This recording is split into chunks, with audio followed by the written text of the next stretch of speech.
Þetta er hlaðvarpið Vaknaðu. Ég heiti Ásthildur. Og ég heiti Stefanía Sigurdís. Og hingað komið til okkar dómsmálaráðherra Íslands, Áslaug Arna.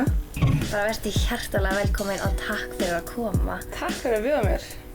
Já, takk fyrir að tíma hérna. En við ætlum að byrja á því að spyrja þig, hvernig myndirðu skilgreina sjálfa þig? Já. Ég er 29 ára Reykvíkingur, mjög metnaðargjörn og skipulögð, en hef ótrúlega gaman að lífinu og er mjög jákvæð. Ok, Áhugavert. geggjað. Mér langaði líka að spyrja þig, þú ert í Sjálfstæðisflokknum, ekki? Og af hverju fannstu þig í þeim flokki? Sko, Sjálfstæðisflokkurinn er auðvitað á sér mjög langa sögu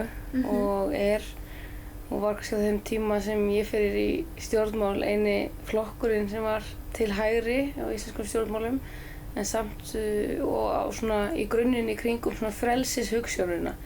Og maður þarf svolítið að finna fyrir hvað maður stendur og svo finna sig innan einhvers flokks, af því að þú finnur aldrei flokk sem þú ert fullkomlega sammála, þá erum við með 300.000 flokka.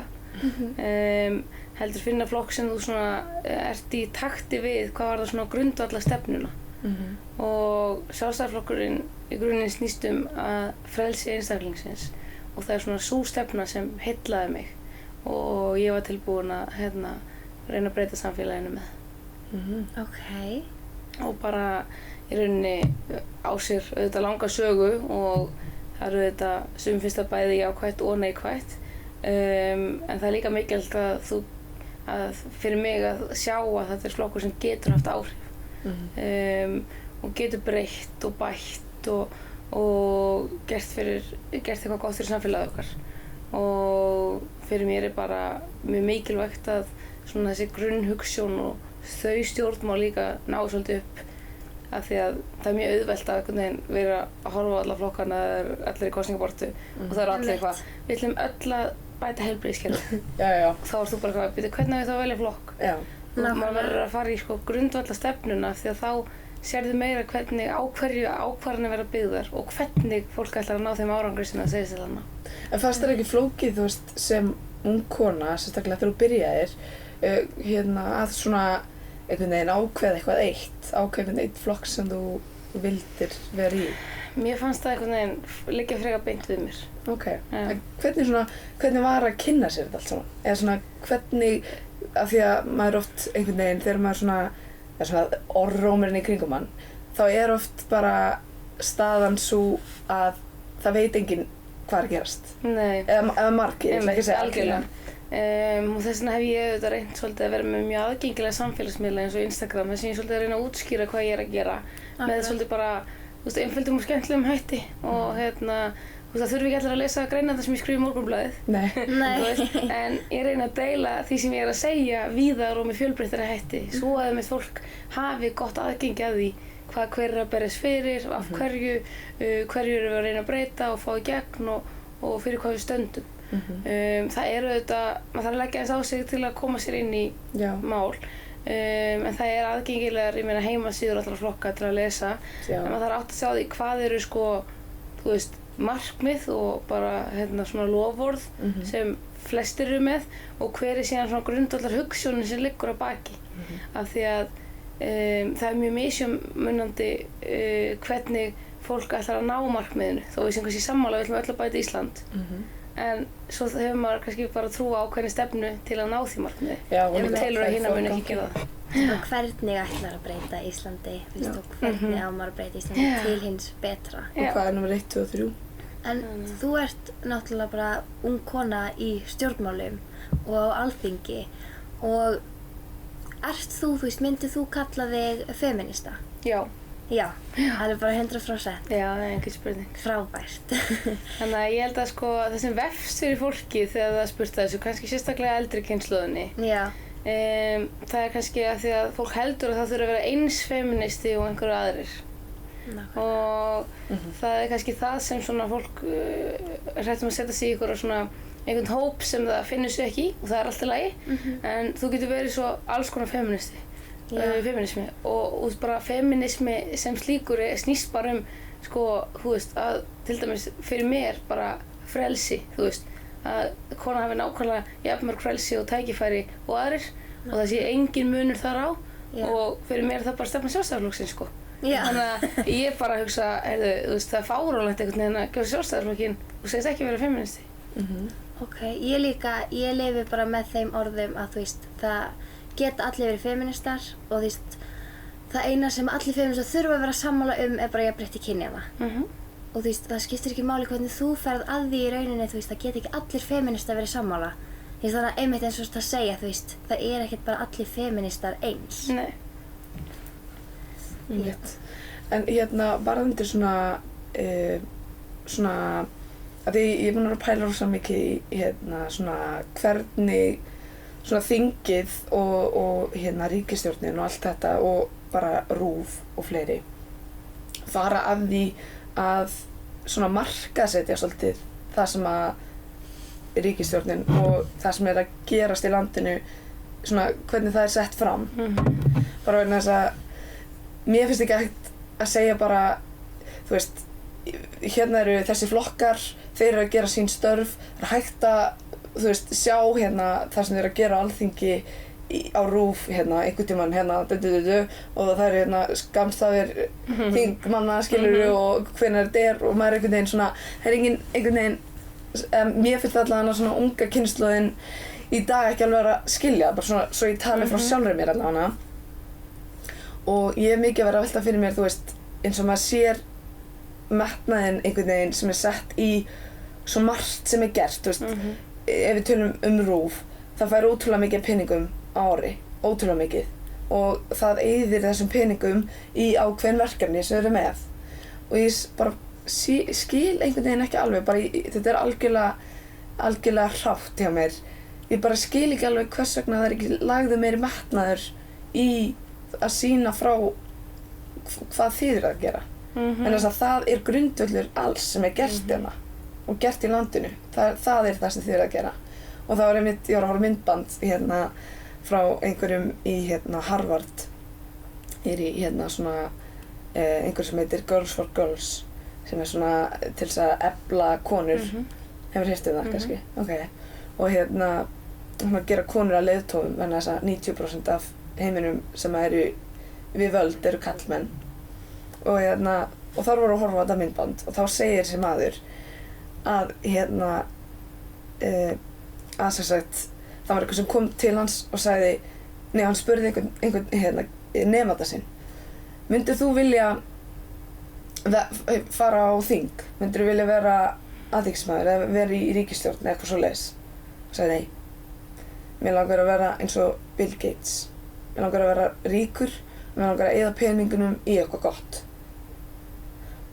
og þá sagði við hann vissulega samt að Bill Gates á vissulega mjög mikið af peningum en það sem að hérna þingið eyðir á sko mánuði er kannski skilur það sem að hann á í heildina. Já. Þannig að þau í rauninni hafa miklu meira vald ef við tökum eins og vald sé þar sem peningarnir eru. Já, einmitt. Það hefur ríkisstjórnin miklu meira heldur en einhver einn. Sko þú ert annars vegar að segja hvernig er sagt frá þinginu og allir sem við erum að gera þegar þetta daglegar fréttir almennt eru það sem við erum að gera bara hvort sem þú lest blöðin eða horfir á fréttatímana en síðan eru fjölmiðlar bara sjálfstæðir og þó þessi ríkisfjölmiðl þá er hann á bara að flytja fréttir og og er ekki einhvern veginn skyldugur til að segja jafnt og þétt frá öllu því sem við erum að gera og það sem maður kannski upplifir þegar maður kemur á þingi að það er rosa margt gott verið að gera en fjölmiðlar sýna oft kannski bara það sem eru mestu kannski átakapunktarnir og en ekki frá því að segja minna frá því og líka örugglega því að það er minna lesið bara það sem er samþykkt í einróma meðal allra, allir vinnað einhverja stóra stefnur eða annað og það einhvern veginn þarf svolítið lítið til einhvern veginn að komast í fréttirnar bara með einhverju sko smá rifrildi eða eitthvað og manni finnst þetta svolítið skrítið hvað er í fréttum kvöldið eftir að maður er búinn að upplifa heilan dag á þinginu og alls konar að gerast en svo skilur maður það alveg að sama skapi líka og það er líka svolítið okkar ábyrgð að koma því á framfæri sem við erum að gera og við erum með bara fullt af mismunandi þingmönnum við erum með mismunandi ráðherra í 3 mismunandi flokkum og ríkisstjórnin með ákveðin markmið og það þú veist, mikilvægt að segja þegar við erum að ná árangri og annað. Þannig að auðvitað ber ég bara ábyrgð á mér, en líka auðvitað smá að segja frá því sem við almennt erum að gera saman, sko. Og maður reynir að deila því eins mikið og maður getur. Myndirðu þá segja að í rauninni þingflokkarnir sem slíkir bæri í rauninni ábyrgð á því að markaðssetja sig eða það sem þau eru að gera? Já, það eru allir svolítið svona, þú veist, allir flokkarnir svolítið on their own, þú veist. Þú þarft svolítið að bera ábyrgð á því að segja hvað þú ert að gera, hver þín stefna hvaða árangri við erum að ná og annað. En svo þetta með, þú veist, áhrifin og allt sem þú getur gert, að það líka að fólk átti sig á því hvað eru stjórnmál, þú veist, hvað pólitík. Það ekki bara þessir þingmenn að rífast í pontunni, sko, eða þess að þið sjáuð einhvern veginn það sem skammstafarnar eru og eitthvað bein útsending af þinginu. Það bara smá partur af starfinu. Af því að stjórnmál bara það í rauninni bara að hvernig þú getur haft áhrif á samfélagið, að skoða samfélagið okkar, að velta fyrir sér hvernig við getum bætt líf fólks, hvernig getum við einfalda líf fólks, hvernig getum við einhvern veginn náð meiri árangri þegar kemur að bara öllum atriðum. Þannig að það í rauninni bara stjórnmál. Og svo þetta takast á hugmyndafræði og alls konar til að ná árangri í lýðræðisríki eins og þinginu. En svo ertu líka að vinna bara í nefndum og breyta frumvörpum og sjá hvað hægt að bæta og laga. Þú ert líka að, þú veist, halda erindi á ráðstefnum, hlusta á sérfræðinga á ráðstefnum, heimsækja fólk og fyrirtæki til að átta sig á því, já, býtu, kerfið þungt já, reynist erfitt að sækja þetta leyfi. Þú veist, þetta snýst bara að skilja samfélagið okkar og reyna að breyta því til eins betra. Og það bara pólitík. Og við höfum einmitt gríðarlega fjármuni til þess að hafa áhrif og forgangsraða þeim í það sem við ætlum að einhvern veginn að efla. Þannig að það þú veist, stjórnmál og þau eiga að vera að mínum mati aðgengilegri og ég reyni mjög mikið að gera það. Sérstaklega á Instagram og líka sýna bara, þetta bara allt venjulegt fólk, sko. Bara fólk með alls konar bakgrunn, með alls konar menntun, úr alls konar öllum pörtum samfélagsins, sko. Og þetta bara fólk sem að gera sitt besta til að þú veist, gera lífið betra, sko. Ég finnst bara að vanta svo mikið fleiri sem að sýna einhvern veginn, því að ég fór þegar ég byrjaði að fylgja þér og byrjaði ákveðið að fylgja öllum flokkunum inn á Instagram til þess að sjá hvað ég var að gera. Svo fór ég að skoða svona og ég svona, ok, þú veist, eru það, þú veist, þeir flokkar sem að gengur vel, eru þeir að standa sig á samfélagsmiðlum, eru þeir þessi sem eru duglegastir að fara hringinn og eitthvað svona, fara eitthvað og tala það sem þeir að gera eða fara í fréttir eða þú veist, vera með mestu svona einhvern veginn hæsta róminn einhvern veginn, ég veit ekki hvernig það var. Já, ég skilði, fannst... sko, það var margt breyst, þú samfélagsmiðlar hafa bara breyst ótrúlega mikið á 10 árum, sko. Algjörlega. Það var ekki til iPad fyrir 10 árum síðan, sko. Þannig að hlutirnir hafa breyst svo hratt. Þannig að ég vonaði að, þú veist, Sjálfstæðisflokkurinn stærstur af því að það stór hluti þjóðarinnar sem treystir á að við getum haft góð áhrif og dæmir okkur á verkum okkar að við gerum vel. Og þá skipta ekkert öllu máli að fara í hringferð og halda fundi og tala við fólk og vera öflugur á samfélagsmiðlum. En byrju, hvernig á það fólk að vita að við séum að standa okkur vel og við séum að hlusta og við erum að halda áfram að bæta samfélagið okkar? Það gerum við auðvitað bæði með því að hitta fólk og funda með því og fara í hringferð, en líka með því að ná til þeirra hinna sem vilja fylgjast á samfélagsmiðlum. Og flokkar eru bara mjög misjafnir í þessu og það verður allir bara að gera þetta eins og þeir gera og þú ert kannski svona tilbúinir fyrir nýjungar. Þú kannski þá nær til unga fólksins meira með samfélagsmiðlum. Þeir eru kannski ekki að mæta, þú veist, mæta á fundi eða þú veist, ef það einhver svona Sjálfstæðisflokkskynning á Akureyri þá eru ekkert kannski margir krakkar úr menntaskólum eða verkmenntaskólum sem væri að fara að mæta. En þeir kannski horfa á stórið á Instagram. Nefnilega. Og þú veist, það akkurat svona lykilatriði sem maður getur notað til þess að vekja athygli á því sem þú getur notað til þess að vekja athygli á því sem þú ert vissulega að gera. Sem frábært og það væri geggjað ef að fleiri myndi gera. Ég auðvitað bara af annarri kynslóð heldur en flesti þingjar. En hvernig sérðu svona framtíðina í þessu? Sko, ég held að við þurfum aðeins að passa okkur á röngum fréttum og fréttaflutningi og við þurfum að átta okkur á því að við þurfum að skoða hvaðan heimildirnar koma og annað. Af því að tæknin einhvern veginn breytist svo hratt og fólk les bara fyrirsagnir og einhvern veginn ef þú trúir bara öllum fyrirsögnum þá getur þú fengið bara mjög rangar upplýsingar mál og stöðuna. En við þurfum líka einhvern veginn að færa okkur inn í þennan heim sem snýst það að koma skilaboðum framfæra á einfaldan hátt. Fólk bara eins og Íslandi hefur það almennt mjög gott. Lífskjör eru mjög góð á Íslandi þó að við viljum alltaf gera betur en þá það almennt þannig að fólk liggur ekki yfir stjórnmálaupplýsingum allan daginn. Það bara í vinnunni sinni, að sinna fjölskyldunni sinni, áhugamálunum, vinunum, þú veist, hreyfa sig, þú veist, það bara allir í sínu dagstaglega. Þannig að við þurfum líka einhvern veginn að segja, heyrðu, þið getið gert þetta af því að við erum að gera þetta. Og bara, haldið þið bara áfram, skilurðu, þú veist, og við ætlum að koma til ykkur upplýsingum á einfaldan hátt. En þess vegna verður þið að treysta ákveðnu flokki, þið kjósið ákveðnu flokk, að þið treystið því að hann geti gert góða hluti á næstu 4 árum. Já. Mér finnst líka þegar þú talar eins og þú veist fréttirnar og annað, þú veist það er svo oft það sem að bara þetta slæma, þú veist það sem mála svo, þú veist bara svona rautt yfir allt og það er svo margir krakkar finnst mér og ég upplega á mínum aldri sem er bara stjórnmála menn þú veist eru bara einhverjir 40+ kallar sem eru bara þarna til þess að ræna peningunum okkar.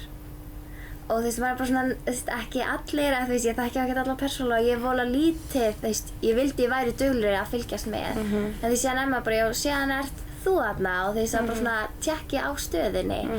Og þú veist, skoðið og þú veist, það er svo mikið hjá unga fólkinu eitthvað svona uppreist gegn stjórnmálamönnum, finnst mér, eða því stjórnmálafólki á Alþingi. Já, og þú veist, það er bara einhvern veginn, ég held að það sé bara rosa misjafnt eftir bæði aldurshópum og bara hópum sko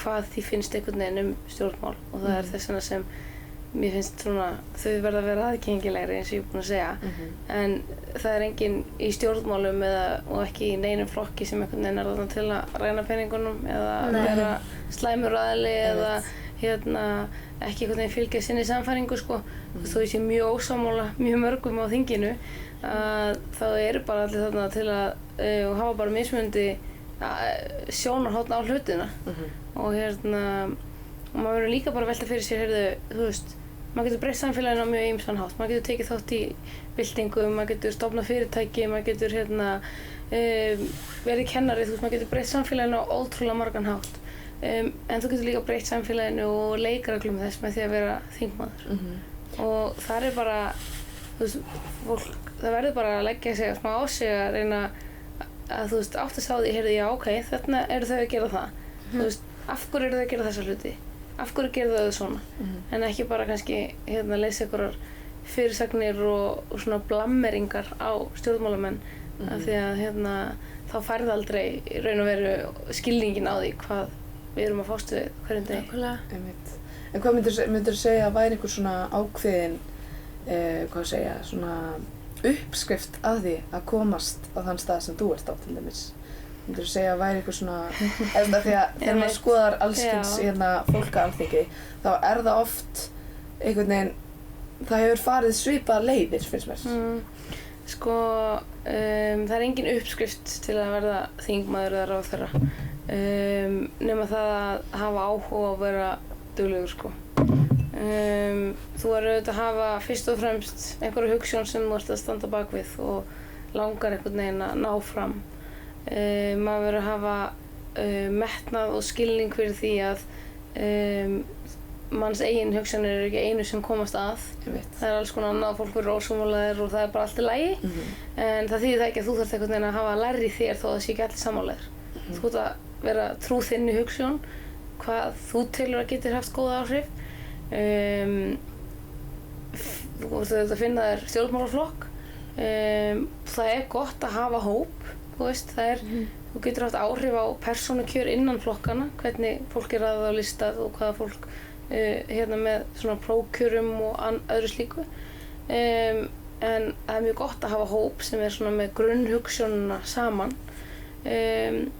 Og síðan bara, þú veist, það eru auðvitað margir lögfræðingar í stjórnmálastéttinni af því við erum að vafstra við lög allan daginn og breyta lögum. En það eru líka flugfreyjur og bændur og og kennarar og bara, þú veist, stjórnmálafræðingar, bókmenntafræðingar, þú veist, name it, sko. Það alls konar fólk á þingi og við þurfum fjölbreyttan hóp fólks. Og það það sem ég hef alltaf sagt, sko, ef við ætlum að hafa alla eins, þá þurfum við ekki svona margar, sko. Það er nóg fyrir, það er nóg að við, sko. Já. Þannig að við verðum að hafa fjölbreyttan hóp fólks. Við þurfum að hafa, sem sagt, bæði konu og kalla. Við þurfum að hafa fólk á mismunandi aldri, með mismunandi reynslu, með mismunandi bakgrunn. Af því að þannig einhvern veginn held ég að við náum að skilja best samfélagið og gera bestu breytingarnar. Af því að þannig er samfélagið. Já. En hvenær ákvaðst þú að fara á þing? Sko, ég hafði alveg hugsað svona því ég var 20, bara, þú veist, það var örugglega gaman að vera stjórnmálamaður. En ég hugsaði samt, þú veist, ekki strax, þú veist, bara þegar ég er orðin eldri, búin að vinna einhvers staðar í mörg ár og þá var einhvern veginn sniðugt kannski að vera stjórnmálamaður. En ég einhvern veginn síðan gerast bara hlutirnir og ég byrja að taka þátt í starfi Sjálfstæðisflokksins og sé bara að maður getur mætt á landsfund og breytt stefnu flokksins og haft áhrif ef maður bara mæti málefnalega undirbúin og sannfæri fólk fyrir sinn málstað þá bara nærði að koma einhverju setningu inn í stefnu Sjálfstæðisflokksins sem allt í einu bara verður síðan að frumvarpi og einhver ráðherra leggur fram. Þú veist, það er magnað. Þú þarft ekki endilega að vera pólitíkus til að gera það. Þú getur bara tekið þátt í starfi, þú veist, flokks. Og þar er Sjálfstæðisflokkurinn, þú veist, hann hefur mikið lýðræði innan flokksins og mikið málefnastarf þar sem þú getur komið þínum skoðunum mjög skilmerkilega á framfæri og reynt að koma þeim að.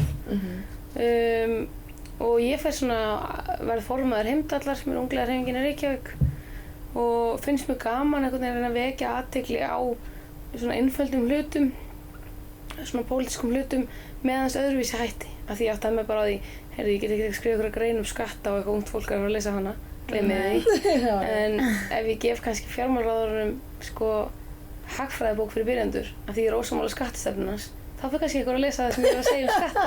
Þú veist, ég líka lét hest segja upp RÚV, mætti á hestbaki í Ríkisútvarpið og plataði útvarpsstjórann til að mæta út og taka við uppsagnarbréfi af því að ef hestur er stóðhestur þá er hann lögaðili og fyrirtæki og þá borgar hann nefskatt eins og áskrift á RÚV.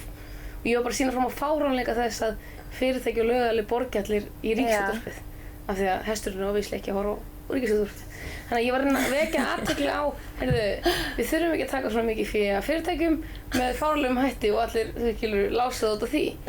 Og ég braut lög með því að selja gjaldeyri á Lækjartorgi af því ég var að mótmæla því að við varum í höftum. Getum ekki bara verslað gjaldeyri nema með einhverjum farmiða og svona mikið eftir hrun. Þannig að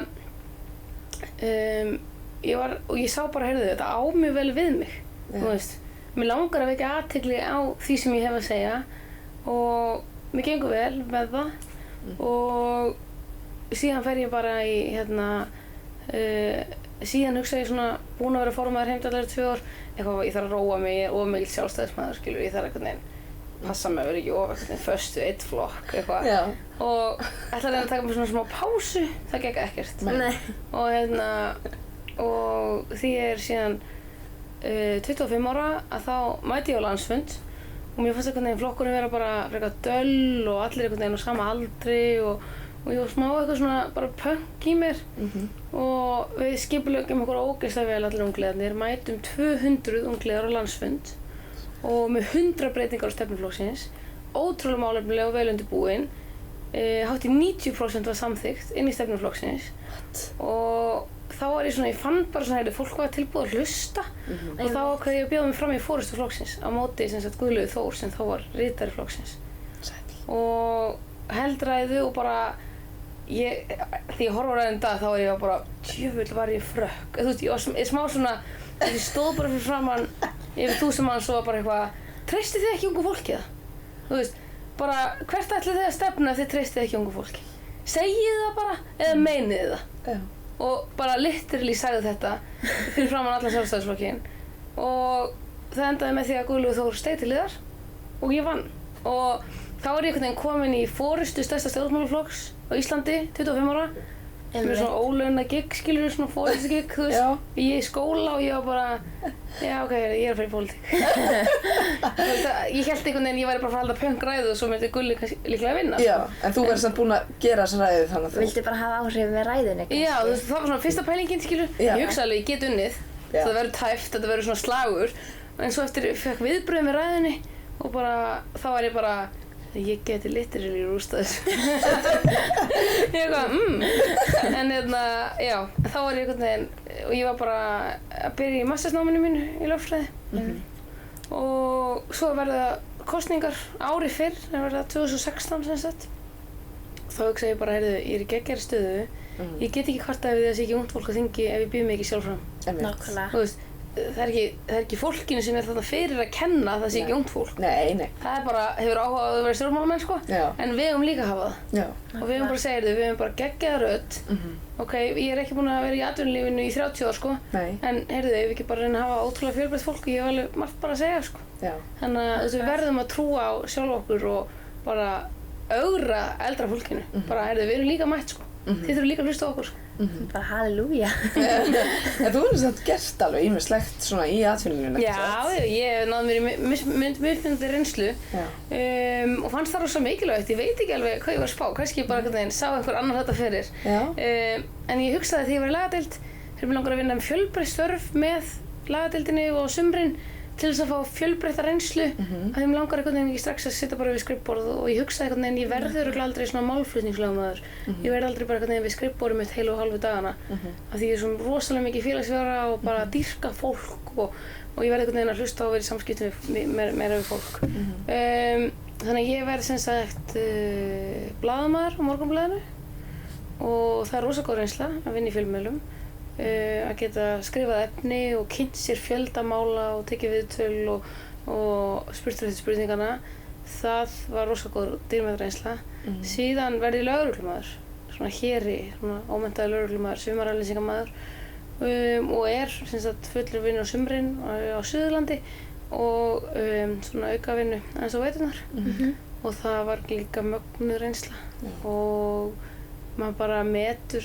svona starfsstéttir sem maður hefur prófað allt öðruvísi eftir að hafa prófað sjálfur og það er líka svona starf sem bara snýst fólk, þú ert bara að þjónusta og hjálpa fólki í mjög mismunandi og miserfiðum aðstæðum og það átti bara mjög vel við mig því að bara ég einhvern veginn, já og mér finnst það starf geggjað sko, svo fór ég á sjó og vann aðeins á lögmannsstofu þannig að það geggjað að fara á sjó, mæli með. Já, hvernig var það? Það eru svo fáar konur sem fara á sjó. Já, ég hefði bara einhvern veginn, mér langaði bara að gera þetta og var búin að vera á biðlista að komast að. Já, rauninni. Af því að þú kemst ekkert bara að á hvaða bát sem er bara. En svo losnaði pláss sem sagt yfir Verslunarmannahelgi. Auðvitað, vilja allir vera í bænum landi. Og ég fer þá á vikutúr á Grænlandshafi að veiða makríl. Og það er mjög gaman. Já. Og hvað varstu að gera þar? Bara sjómaður. Bara, ég hef ekki hugmynd hvað það er. Henda trollinu út og draga það inn og bara passa að fiskurinn fari í rétt kör og þú veist allt þetta sko. Það er svona að gleyma lingóinu sko. Þú veist, maður bara... Já, maður bara vakinn þegar netið eru fullt af fiski, þá þarf einhvern veginn að trolla inn og losa það og henda þið aftur út. Og svo bara hvílar þig eða chillar og svo bara einhvern veginn kannski 7 tímum seinna eða 6 tímum eða 4 tímum fyrir bara eftir hvað mikið af fiski þarftu að fara aftur út og gera það sama og þannig gengur þetta bara í, þú veist, 6 daga. Þannig að þú búin að fylla bátinn af makríl. Og en ég held bara öll reynsla og bara þekking hjálpi manni til að takast á við áskoranir. En hvað finnst þér svona uppáhalds af þessu? Lögreglan. Það? Já. Þess vegna er mjög gaman að vera dómsmálaráðherra því að ég fer með málefni lögreglunnar og mér er mjög andum lögregluna og held að við séum að gera frábæra hluti á mörgum sviðum og eigum mikil tækifæri til að gera enn betur á öðrum sviðum. Þannig að já, ég myndi alveg vilja aftur ef ég hætti stjórnmálum síðan sko, þegar ég hætti þá var ég alveg til að vera aftur vinna í löggunni sko. Já. Mér finnst líka mér er svo gaman út af því ég hef oft talað það hvað mér finnst þú geggjuð, skilur, svona ung kona í pólitík og það sem að mér finnst eitt aldrei svona pirrandi við það út af því að fólk ætlast til þess að ég fíli þig í botn út af því að ég er feministi og út af þú ert kona á Alþingi, skilur. Það er alltaf bara já, ok, geggjað og þetta er aldrei eitthvað svona já, af hverju? Og finnst þér þú einhvern tímann tínast á bakvið, þú veist, þá hugmynd að þú sért ung stelpa eða kona á Alþingi, finnst þér hugmyndina þínar og það sem þú ert að standa fyrir, og þegar fólk svona, feministar eiga bara að styðja þig skilur út og þú ert kona, eða þú veist? Nei, sko, í rauninni að þá hef ég alveg, ég hef verið það háar með mínar skoðanir á alls konar hlutum að, fólk almennt kynni sér þær og sammála mér og áhersamt það sem ég að gera eða bara það fílar mig ekki og það bara allt í lagi og það alveg fullt af feministum sem þola mig ekki, skilur, og það fullt af feministum sem finnst ég æðisleg. Það bara fer eftir því hvaða stefnu þú aðhyllist og hvort þú sérst sammála pólitíkinni minni. Og það þarf ekki að vera sammálinni allri, einu sinni, og það bara, þannig eiga hlutirnir að vera, en ég held að sé kannski svona aðeins að fólk gefur sér kannski frekar fyrirfram ákveðnar hugmyndir mig heldur en aðra af því ég ung kona og það bara, það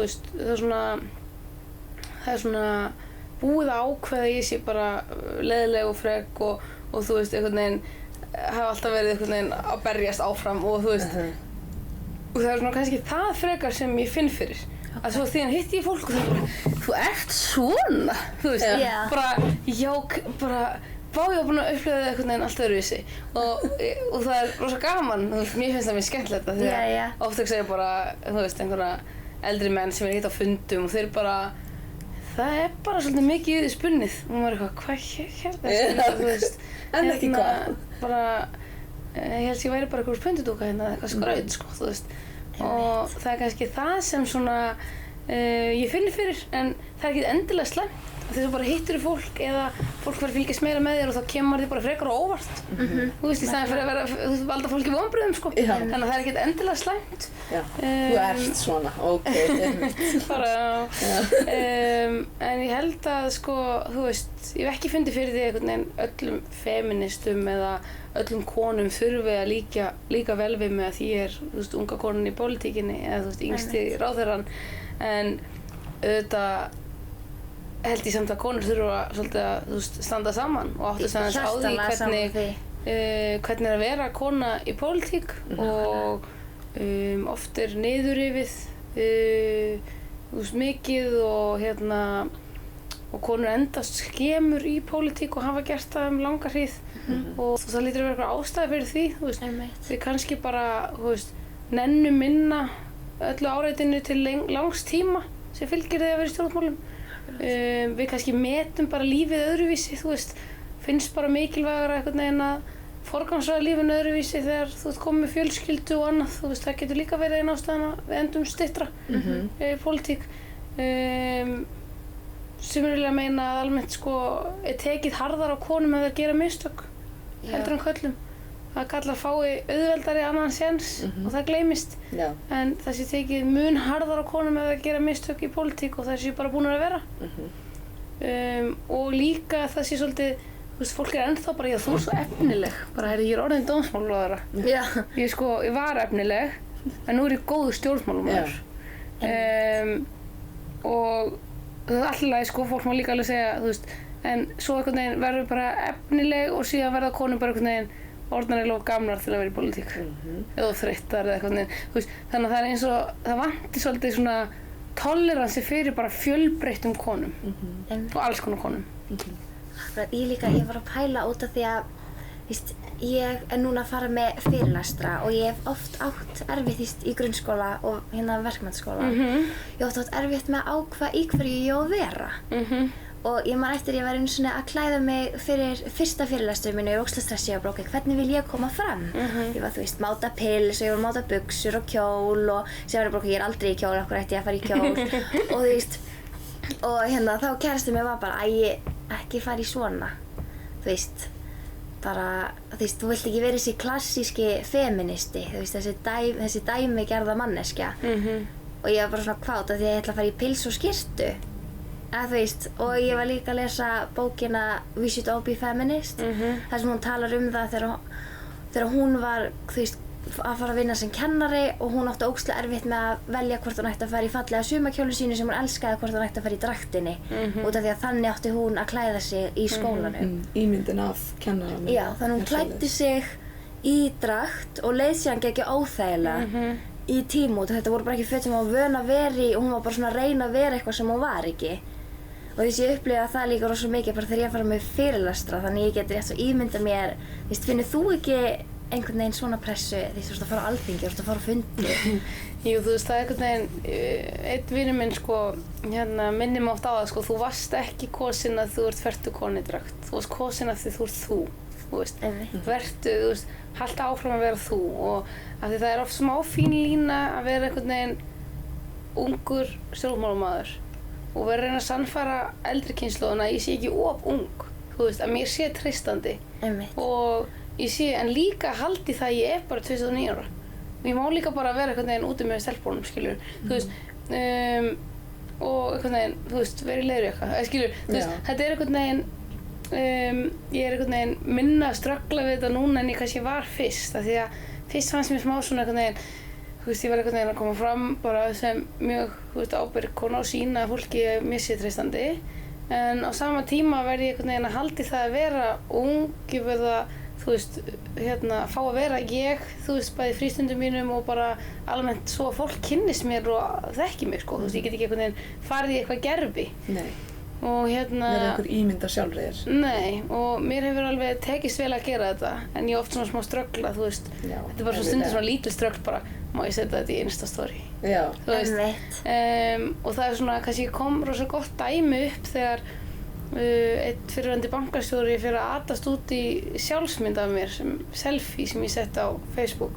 Bara eitthvað sumarselfie, þú veist, sem var bara eitthvað bara andlitsmynd, sko, þú veist, bara en hún fannst einhvern veginn að því hárið mitt var einhvern veginn smá rakt og þú veist, ég get ángríns ekki lýst í hvað hann sá að við þessa mynd. Oh my god. En þú veist, það var bara svona, þú veist, ég var bara, þú veist, brún og eitthvað sumarleg, þú veist, bleika varlit og eitthvað, þú veist, þetta var bara einhvern veginn, en þú slegið hár og eitthvað og hann sem sagt gerði þá athugasemd að ég get ekki verið að tjá mig um MeToo því ég steig fram með öðrum stjórnmálakonum þegar MeToo-hreyfingin byrjaði í stjórnmálunum af því að ég postaði svona myndum af mér. Þá myndum að andlitinu á þér.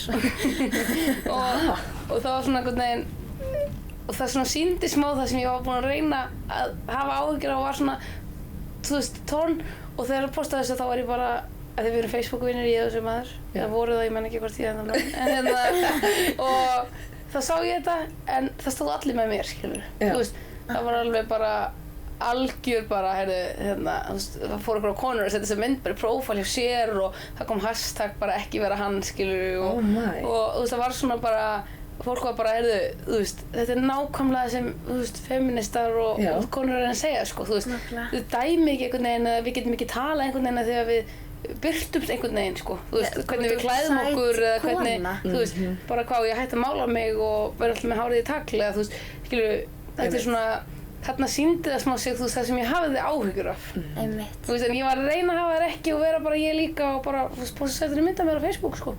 Og þetta er einhvern veginn, þú veist, 4 ár síðan ég postaði þessari mynd, hann gróf hann upp svo árið seinna, þú veist, hann gróf áskaplega mynd af mér til einhvern veginn að nota gegn mér og er þetta verið í gangi? Þú veist, og það er einhvern veginn, en ég held einhvern veginn að, þú veist, þessi hlutir eru að breytast mjög hratt. Já, ég er alltaf og þú veist, kynslóðnar eru einhvern veginn, þú veist, fólk er að skilja meira og þetta er einhvern veginn, við verðum bara, þú veist, þetta er bara já.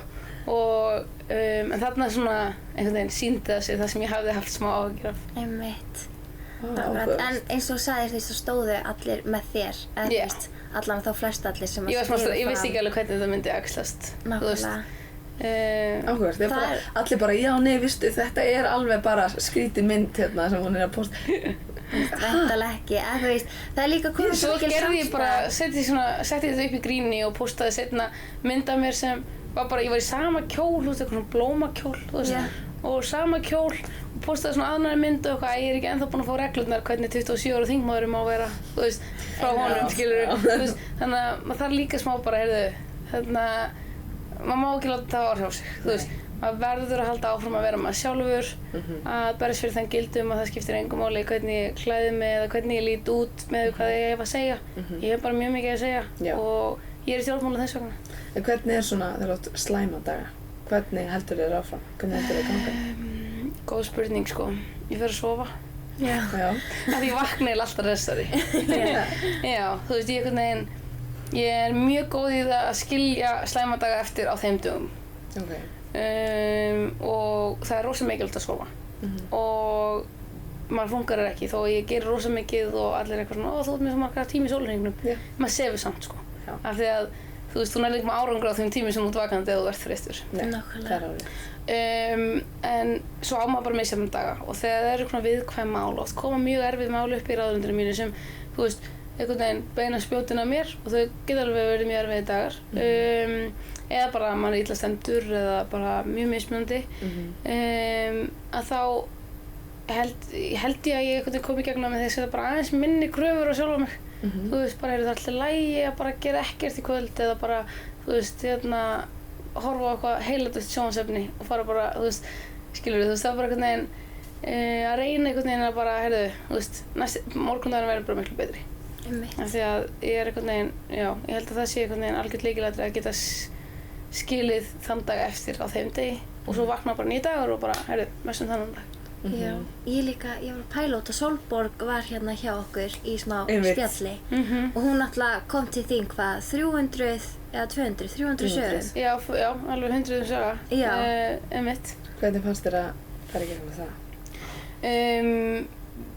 Ég dáist að starfinu hennar og hvað hún er að gera og ég bara hefði bæði óskað þess að þetta hefði verið til þegar ég var aðeins yngri. En líka einhvern veginn fyrir foreldra að fylgjast með og átta sig svolítið á breyttum heimi og annað og ég er með alls konar viðkvæma málaflokka og þar eru ofbeldismálin og réttarvörslukerfið undir.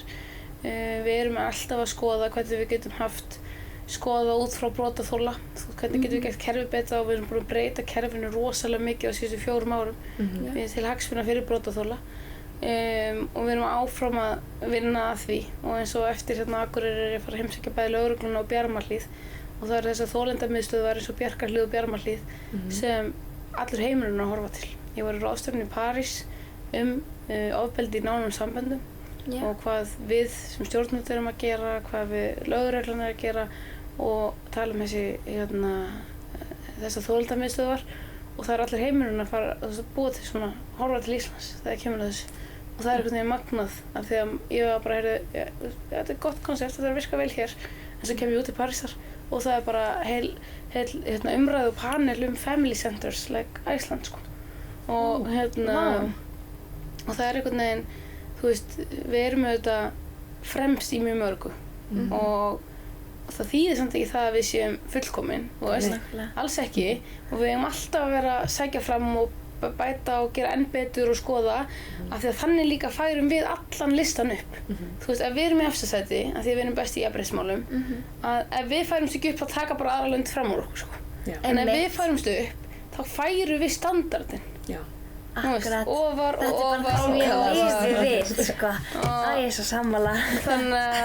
Og það er einhvern veginn, það er oft gott af því að við erum oft svolítið föst í því að það sé allt ómögulegt hérna. Þú veist, stundum er bara umræðan þannig eins og að segja með neikvæðu fréttirnar og það er bara almennt upplifa það mjög margir í öllum sínum heimaríkjum og það er ekki bara Ísland, sko. Það eru auðvitað bara svona, þú veist, það þurfum stundum líka að minna okkur á og það er oft rosa gott að sjá bara, vá hvað við höfum náð miklum árangri.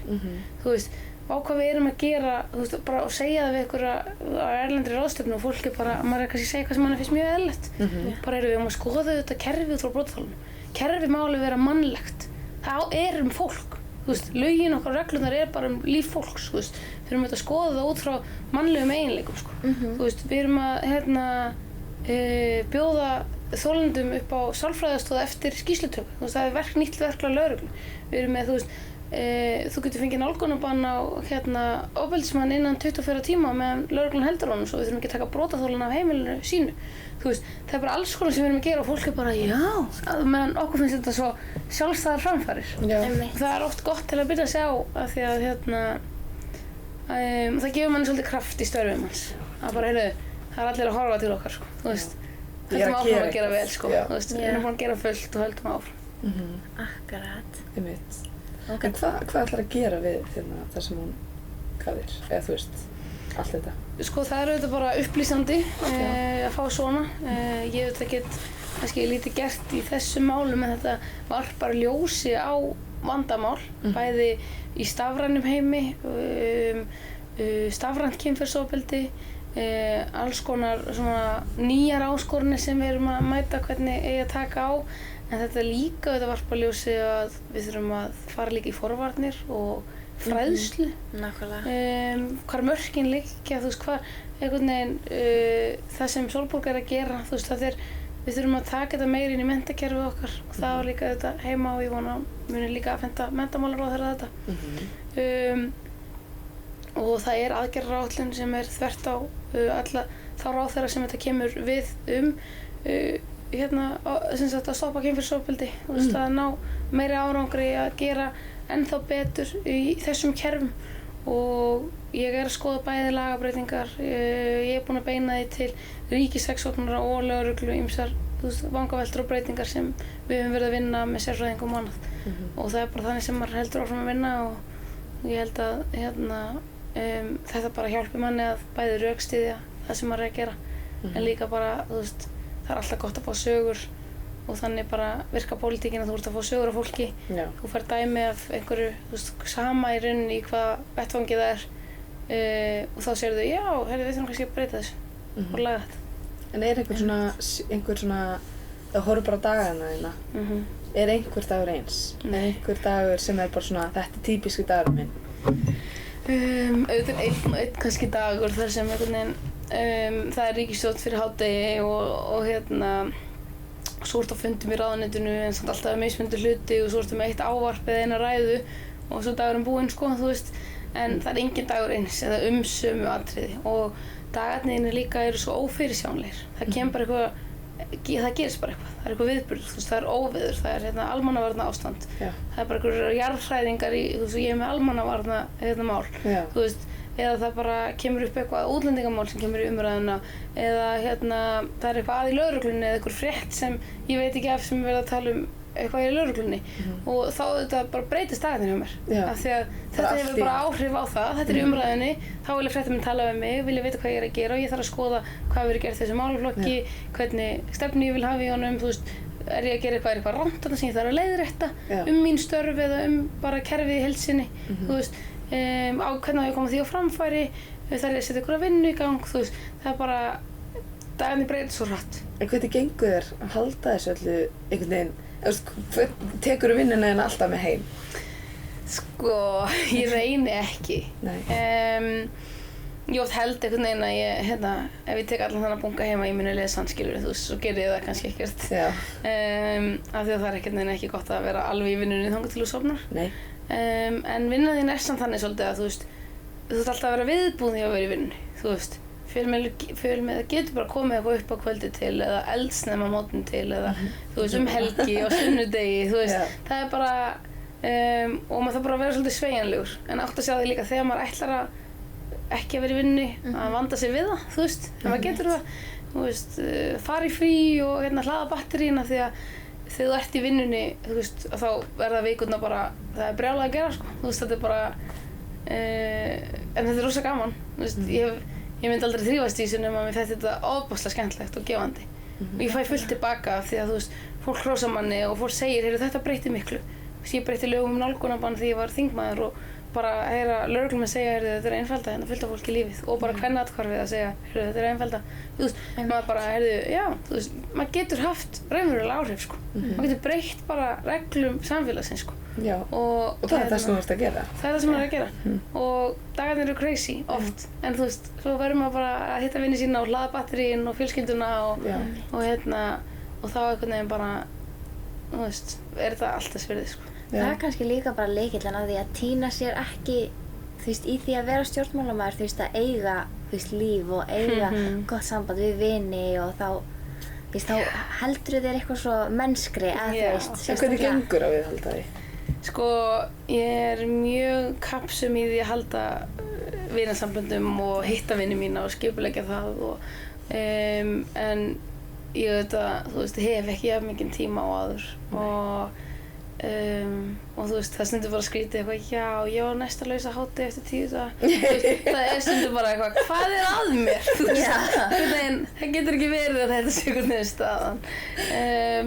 En stundum er það alls ekki þannig, stundum er ég bara, heyrðu, já, bara morgun, þú veist.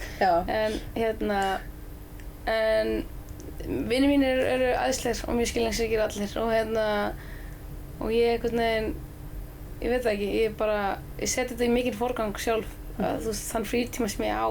Já. Ég er ekki mjög oft eitthvað ein heima með mér að horfa á sjónvarpið. Nei. Þú veist, mér finnst miklu skemmtilegra bara, ég á frítíma, bara, hvar eru einhverjum vinir mínir? Já. Þú veist, bara, mér langar að hitta einhverju eða bara, þú veist, bara chilla og eitthvað.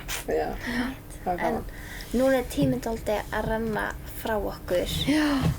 Þannig er eitthvað sem við viljum koma fram í lokin. Já, eða þú einhver veist. lokaorð. Já. Lokaorð, það eru þið búin með spurningarnar eitthvað. Já. Segjum það. Alveg fullt. Sko, í fyrsta lagi myndi ég segja við ungt fólk bara verið óhrædd við það sem ykkur langar að gera. Það hefur einhvern veginn verið svona mitt svona ráð þegar ég hugsa bara, þegar ég fæ bara spurninguna bara, þú veist, hver er þín ráð til ungra kvenna eða fólks, bara almennt, sko. Að það er einhvern veginn að vera óhræddur. Af því að, hvað þýðir það, sko? Það þýðir það að vera óhræddur við að sækja það sem þið langar í. Að vera líka óhræddur að tapa og ná ekki þeim árangri eða fá ekki þá vinnu sem þú ert að sækjast eftir. En þú gerði það samt og það var þess virði, sko. Að vera óhræddur að biðja launahækkun, að vera óhræddur að skipta starfi ef þú ert ekki glaður. Að vera óhræddur að skipta nám ef þú ert ekki að fíla það sem þú ert að gera, sko. Að vera óhræddur við að bara, þú veist, segja það sem þið finnst, sko. Þetta á við svo ótrúlega margt. Og þetta á líka við einhvern veginn bara forgangsröðum fyrir sjálfan mann, af því maður þarf líka að hugsa sjálfan sig og þú veist, og maður á líka að vera óhræddur við að, þú veist, bara umkringi sem með þeim vinum sem gefa mann eitthvað tilbaka og óhræddur að þá slíta vinasambandi sem er ekki þess virði og maður á að vera, þú veist, óhræddur að setja sjálfan sig í forgang og þetta á við bara svo ótrúlega margt og ég held einhvern veginn að það hafa allir eitthvað að segja og fólk verður bara að koma því í farveg í mjög mismunandi, þú veist, kerfum eða aðstæðum, hver sem það vill einhvern veginn og nýtur sín og það er lykilatriði að hafa gaman. Einhvern veginn lífið er svo skrítið og það er einhvern veginn ekki sanngjarnt, þú veist, það gerast hlutir og það er bara, þú veist, það lenda allir í einhverjum áföllum í lífinu og lífið er alls konar en það er skemmtilegt, þú veist, það getur verið geggjað og það er bara, þú veist, það getur líka verið ömurlegt og það getur verið, þú veist, en það er bara lykilatriði að hafa gaman og njóta þess sem maður er að gera og ég held bara einhvern veginn að, þú veist, ef maður er óhræddur og þú er að hafa gaman þá bara getur þetta ekki klikkað, sko. Ég fekk bara applause. Ég lærði þetta, sko, þegar maður má ekki klappa og svona. Þannig að bara takk kærlega fyrir komuna. Já, þetta var æðislegt. Það var Ég er mjög inspired. Já, ótrúlega gaman að fá þig. Takk fyrir, rosa gaman að spjalla við ykkur og gangi ykkur vel. Takk fyrir sömuleiðis.